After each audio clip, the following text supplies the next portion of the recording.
the media requested. All right, as for disclosures, before I arraign Mr.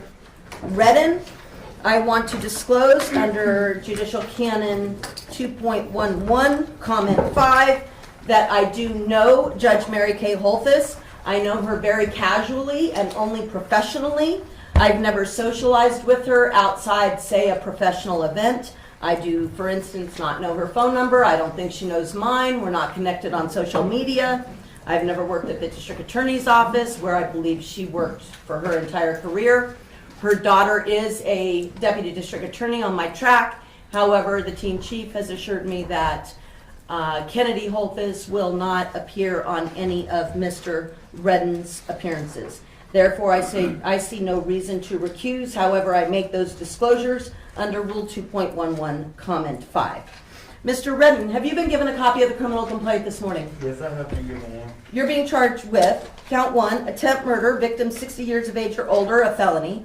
Count 2, battery on a protected person resulting in substantial bodily harm, victim 60 years of age or older, a felony. Count 3, extortion by threat, a felony. Count 4, intimidating a public officer, a felony.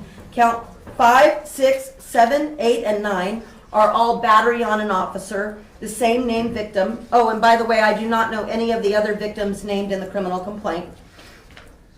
Those are all felony offenses. Count 10, performance of act or neglect of duty and willful or wanton disregard of safety or persons of property resulting in substantial bodily harm or death, a felony.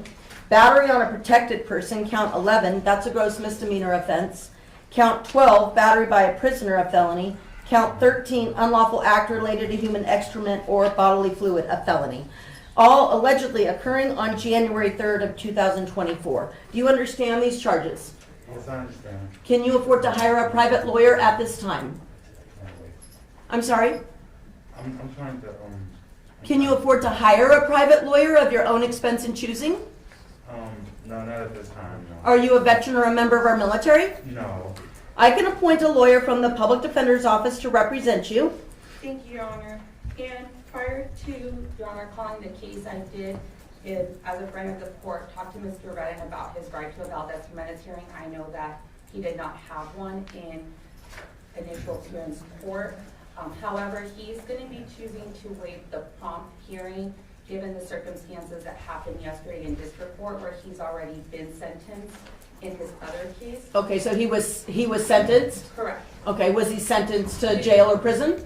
Correct. Okay. 1948. Okay. So he understood that and said that he's not trying to have the hearing today. Okay, that's fine, and I'll canvass him on that. My only issue is I think what has happened is some standard bail figures have carried over since booking. So by the time he sees the judge, he is entitled to a Valdez Jimenez hearing, but it is at that point that the court sets release conditions. So I'm removing the standard bail numbers that were only assessed at booking, frankly, until he sees the judge. And given the attempt murder charge of count 1, that is a set in court bail. So the standard bail numbers will be removed. It will be replaced with a set in court bail or release condition. He is entitled to a Valdez Jimenez hearing within 48 hours unless good cause shown. But you say, Mr. Redden, Ms. Medina tells me that without waiving a bail hearing completely, you're at least willing to waive it for now because you have some other issues you have to handle. Do you understand and agree with this? Yes, in 1948. Okay. All right. So he'll just be on a set in court bail unless further ordered by the court. We need to set his preliminary hearing. Would you like that set within 15 days?